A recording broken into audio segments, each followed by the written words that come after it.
I believe it is unethical for school counselors to advocate for their personal spiritual beliefs,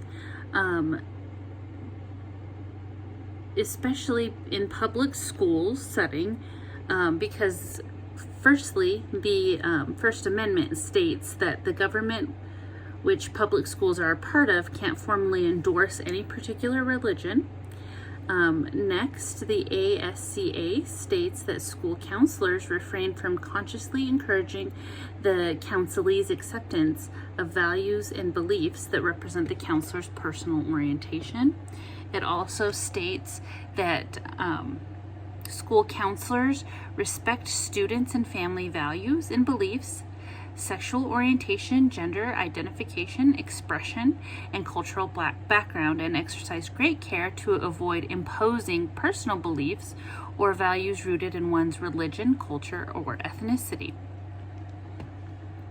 This is very important because in a public school setting, you're going to have students that have a very vast identities, different races, religions, and if as a school counselor, it could be very harmful when working with those students if you were to say, oh, well, your religion's wrong.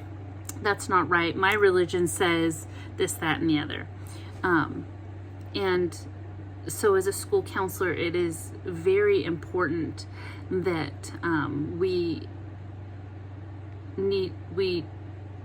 take self-inventory of our own spirituality and religion and realize how it can impact their values and beliefs about the counseling process.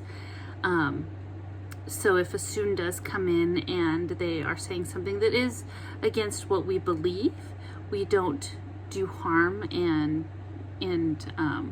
giving them the wrong advice. The best plan is to not give advice. Ask them how it affects their spirituality, or ask the students how, if they take a look at their religion or spirituality from that stance, how they could answer their own questions. Again, we as school counselors are not there to preach.